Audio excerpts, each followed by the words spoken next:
1. These are all my own opinion and do not reflect any particular company. Also, don't be argumentative about it. These are what worked for me. Best of luck to everyone that tries some of these suggestions. 1. Gender neutral. Seriously, I started this back in 1999. Read the table. In mixed company, I always said folks. 2. Now as I have gotten older and significantly grayer, sometimes I'll try kids in mixed age company. But be careful of this one. I had a walkout, but they were entitled college kids who didn't like being called kids after I asked who wanted something other than water with lemon. But my district manager gave me a pat on the back after. 3. Now this one works 99% of the time. Girls. You get a bunch of old ladies out for lunch, particularly the red hats. Call them girls, they feel young and vibrant again. Only one table in 20 years growled back. 4. Get a table of older teens. Okay, shots. They will have a good laugh and ask them to come back again when they're old enough. They might even leave an actual tip. 5. An awkward first date with big anxious vibes. Talk to your dessert guy and hook them up with a slice of cake. Order under your name and see if your GM will comp it or at least give you a discount. 6. Tables with babies. Make sure to put all the plates, utensils, drinks, etc. out of baby's reach. Be funny about it, butt up to the table. Get down to the kid's height and use your arm to measure. Don't forget the extra napkins. And even a small plate if the parents are trying to share with the baby. 1. Table with kids and have them order if you feel like it's okay to take control of the situation. 3 to 7-year-olds will always ask the grown-up to ask you. If the adult pushes them on, just say, "Sorry, big kid's gotta order big kid food," or something to inspire them. That was when I was working for a certain restaurant with a happy ending Sunday. 2. Slow down. So many servers are too quick to get back on their phones or turn and burn tables. Talk to your guest. Don't just rush through the introduction. 3. Back in 2 bites. This is an old tried and true most corporate places teach you, but as long as you are genuine, it makes a difference. 4. Double-check steaks. You might have the best grilled cook in Texas, but when you drop those plates, ask the guest to go right down the middle of their steak. That way the proper doneness is right, and the person doesn't scam an extra steak out of the restaurant. I've worked for corporate and private companies, and in 20 years, these have become my go-tos, and even served me when I jumped ship into hotels. You might not always get tips, but the interaction and memories you make can be even more rewarding. 2. For context, I've been in the industry for 5 years now. I started working in restaurants at 16, and I feel as though I've watched people just get worse and worse every year. 2 recent stories come to mind, though. A couple of months back, there was a 7-top that had been sitting for a couple of minutes with water, but they hadn't been greeted by their server yet. One of the impatient guys at the table comes up to me, who is working behind the bar, and complains that they haven't seen their server yet. He lets me know that they want to order wine and asks me to pick out 2 bottles of wine. Easy enough. I select 2 bottles and bring them over wine glasses to start doing bottle service. Since there were 7 of them, I'd figured I'd bring glasses in one trip, and then come back with the wine and decanters. As I'm setting down the wine glasses, someone at the table says they're ready to order, so I ask what I can get started for them. I do all my orders under 10 people from memory, because our menu has pretty much stayed the same in the time I've worked there, and it isn't that large. However, they proceeded to give me their appetizer, soup, salad, and entree order in one go. It ended up being 17 different items with modifications and adders, but I remembered it all. I go to the point of sale to put the order in, which took 3 or 4 minutes to properly course out, double-check seat numbers, and make sure everything on the ticket was correct. The guy who initially asked me for the wine then has the audacity to come up to me at the bar while I'm double-checking the orders, and complains that they've been sitting for 45 minutes and still don't have wine. He then even suggests that I give him the bottles and my wine key, so he can open it himself. I very firmly, and as calmly as I can, explain that I will be over in just a second, and that I try to open their wine earlier, but they insisted on ordering everything from me. Everyone else at the table seemed to be extra nice after this, but I was honestly appalled at this grown man's behavior. Then, just a couple of weeks ago, I was helping with refilling waters on a big top that was drinking water at an insane rate. While I'm refilling their waters, they give me a food and drink order. I go put their order in, even though they have a server who has been taking care of them and regularly checking back. It took me less than 2 minutes to put in their food, and again, I'm the bartender on this day. So when I finish putting in the order, I go start making their drinks behind the bar. They then proceed to flag down the waiter and ask why they haven't gotten their drinks yet, after they've waited for 3 minutes. It took everything in me not to unleash the wrath inside of me. I just feel like people that have never worked in restaurants have no awareness of the fact that when they ask for things, they don't just appear instantaneously. It's not like I'm standing there staring off or wandering around aimlessly. Also, it's not like they're the only guests in the restaurant. For more context, we are also in a tip pool, and even if we weren't, I have no problem stepping in to help out my coworkers and make sure guests feel taken care of. I just get frustrated when people's expectations are just literally impossible. I wish guests would have an iota of sympathy and an attention span longer than a toddler's. I know there are a lot of factors at play, but generally, people's perception of time is also so warped. Definitely not the worst guest interactions I've had, but they just reek of entitlement. 3. For quick context, I worked at this restaurant job through November 2023 for only 1 month as a failed job hop, after which I returned to my old job, and the fire happened mid-May this year. I hopped jobs due to getting underscheduled at my old job. Also, in regards to legal stuff, A, I am from Germany, so US laws do not apply, and B, I am not very well versed and made quite a few mistakes along the way. Feel free to call anything out, though. To jump right in, the restaurant in question was a mid-sized German-Russian restaurant located in a very old building, including a few 9-pin bowling lanes. The current owner of the restaurant was relatively new, hadn't been in for even 2 years at that time. I applied since the place is very close to my flat. The owner seemed sympathetic, and I liked my test day. It was a fast-paced job, but was fun enough. I did not mesh well with the co-workers due to awkwardness, mostly, and I also did not receive a lot of training. Questions were often met with sarcasm, and I was told to do what I was told, but also chastised for dumb questions. I told myself to tough it out, do my best, jobs can't be perfect. The first major red flag was my boss getting drunk every night, literally drunk.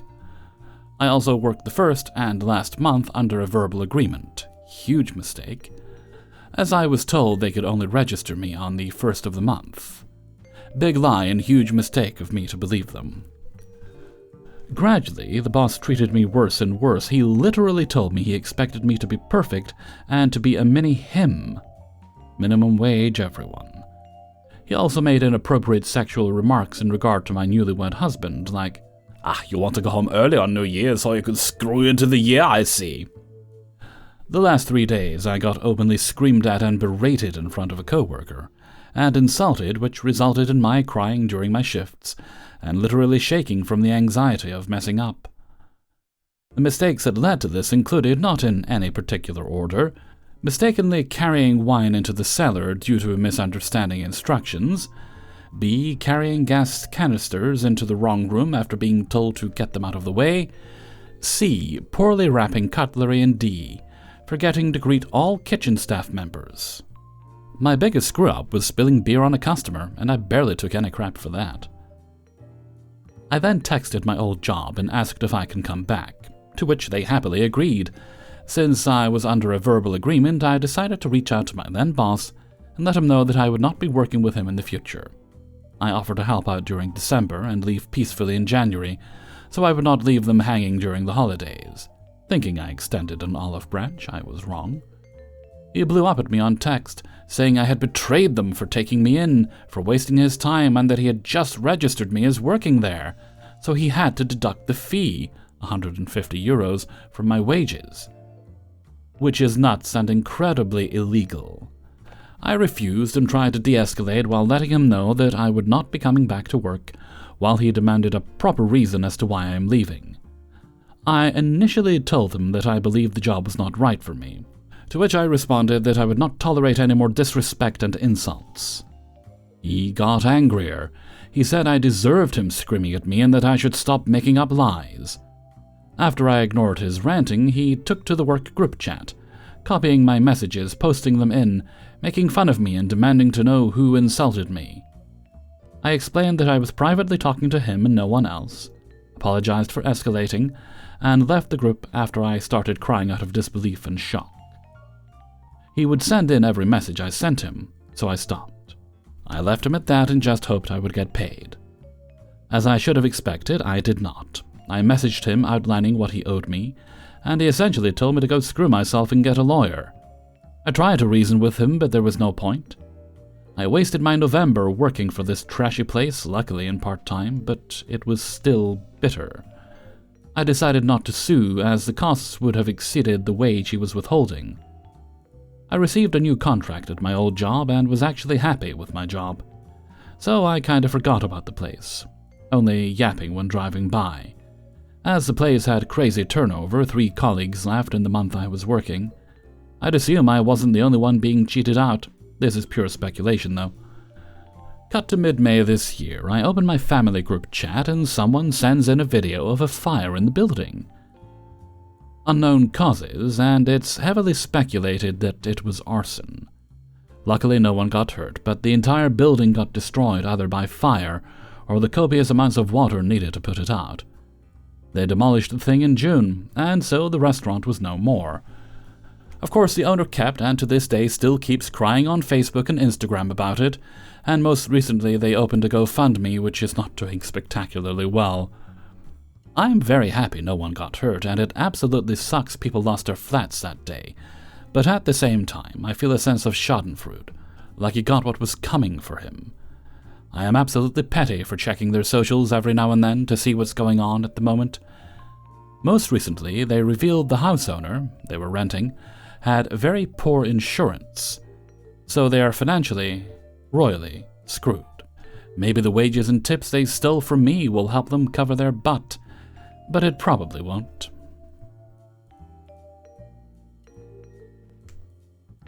4. Basically, I've been a server at this place for about the whole summer.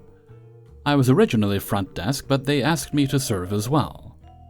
One of the first issues I came across was a league bowler who was 40 harassing me at 19 to go out to eat with him, then flipped out when I decided to ignore him the other days he came in.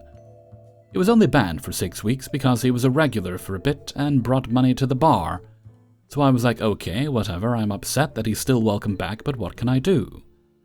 Then the second incident occurred last week. My food runner decided not to do anything during his shift other than sit in the back, and the manager knew. Then I asked the food runner for help nicely, and he goes, "That's not my job." And I was like, "It's your job to sit on your phone in the back, though?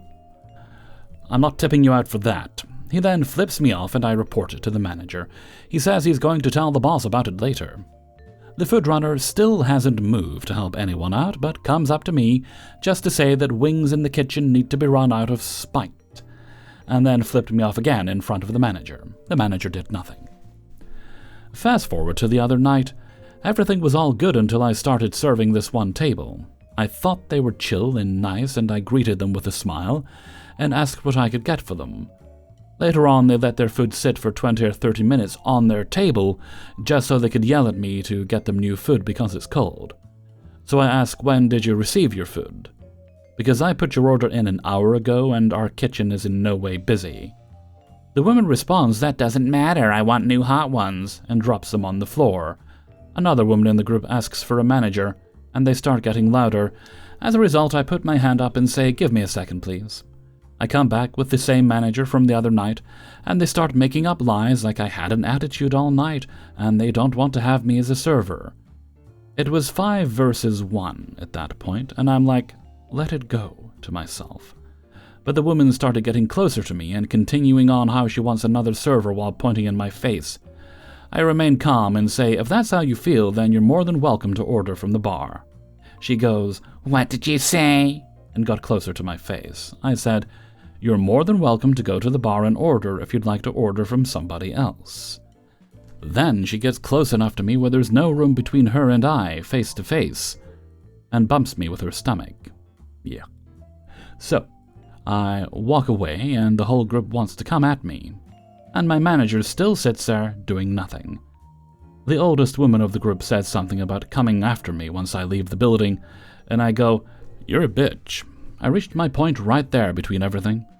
I did not feel protected in that place. It's okay for them to threaten me and get physical, but when I respond, it's wrong. Within minutes, the whole situation threw me into a panic attack for 2 hours straight, and I was sent home. I texted my other manager the next day, and no response for hours. I then get a call explaining that they're sorry for the night I had to deal with, and how rough it probably was on me. Then I'm told I'm laid off, and I should take the time off for myself to relax before I started college again. At first I was upset because I was like, why, in my head, but was later relieved because they expressed I could use them as a reference, that I was great to have as a worker, yet in my head I'm like, at what point would I have gotten seriously hurt because management could not be there to help me? Overall, those were just some of the main incidents of what happened in those months, but this irrational behavior was allowed by management every day from customers and staff. 90% of the staff was high, drunk, coked out, and even our reviews say so. But when I stand up for myself because I care enough and care about my job as I pick up the slack of others, I'm demonized. 5. Christmas Eve 2021. I was only in that day to do final preparations for the big day, finalize and double-check all the pre-orders, write the running order, etc. I pop out from the office to the floor to grab myself a final coffee, as I expect to finish my admin in the next hour, when I see a chef stood at a table. Now I know this is either really good or really bad. Then the chef walks off with their plates. Okay, really bad it is. So I get the gist from the chef. The couple, a man maybe 45 and his mother, maybe 70, accused her of trying to poison them because their sausage was cut in half. So I head over to the table. They give me the same story. Your chef cut the sausage open to try and check if it was cooked, so she's trying to poison us. Okay. One, that's actually just how the dish is presented. The sausage is sliced horizontally and then propped upon itself. 2, if the chef had cut it open to check if it was cooked, then they would have seen it was before they served it to you. So if anything, you are more safe this way. 3, this is literally why we have probes. They tell me they wanted a red wine gravy. Well, as you can see in our menu, we don't sell a red wine gravy. Then why did your chef say she was making some in the kitchen? Well, that's because our Christmas Day menu tomorrow has a red wine gravy. Okay, give us some of that. Well, no, because that's been pre-ordered, and has been for months. They then go for the entitled, "I don't see why we can't have it," because someone else has already ordered and paid for it. So yes, I'm going to give it to them. They then start telling me about how distressing this is for his mother, who has a heart condition and is now having a heart attack. Oh my god, I'm so sorry. Please let me call you an ambulance. No, that's not necessary. How convenient. Anyway, I then say that I'm going to not charge them for anything.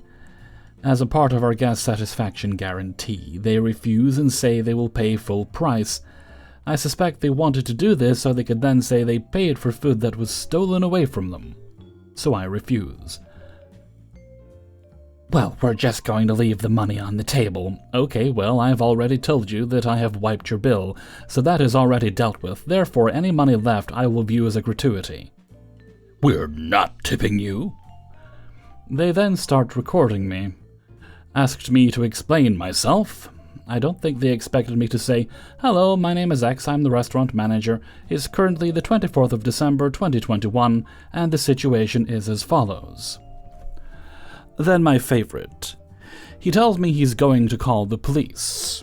Dials a number on his phone. I genuinely do not know how this happened, but then one of my waitresses pops her head around the corner from the host stand and says, "So sorry, but you've called our restaurant phone." At that point, I had to turn my head away to stop from laughing. Then came the typical, "You've ruined our Christmas." Yeah, well, you haven't exactly made mine any better. I've still never seen that video pop up anywhere, which makes me very sad. One of my most unbelievable experiences. Hey everybody, Hellfreezer here, and thank you very much for listening to Spinning Plates episode 250. And thank you very much to everybody who allowed me to use their stories in this video. If you'd like to send your own story in, you can send that in to kingofthecities@gmail.com. That's in the description. You'll also find a link to the Hellfreezer Patreon, where you can support me for as little as $1 or more a month. And for doing that, you get all the videos at once on a Monday. You'll also find links to my Discord server, as well as my merchandise store on Teespring. If you really enjoyed today's video, you can leave a tip for that by clicking on the heart with the $sign underneath the video player. That is never required, although it does help, and thank you if you choose to do so. Okay, no other business today, so let's move right along to Hellfreezer's question of the day. And today's question is: given the choice, would you rather live in the Stone Age but somewhat futuristic Flintstones world, or the actual futuristic world of the Jetsons? I think I'd probably choose the Jetsons because it is more advanced and shiny, although I do like the quasi-modern Stone Age aesthetic of the Flintstones. Let me know what you think in a comment below. And before we go, let's have the answer of the day from a previous video. And this one comes from Spinning Plates 249 and was about how do you dispose of your eggshells. And today's answer comes from Lauren. My extended family and I always throw them away directly. They never touch the counter, salmonella, you know. And here in West Virginia, there's another reason. I think more than half the population of the state has chickens, and they need all the cartons they can get their hands on for sharing and selling. Thank you very much for your answer, Lauren. I hadn't thought of that possibility. And with that, I'm going to head off for now, so until next time, thank you very much for listening, and take very good care of yourselves.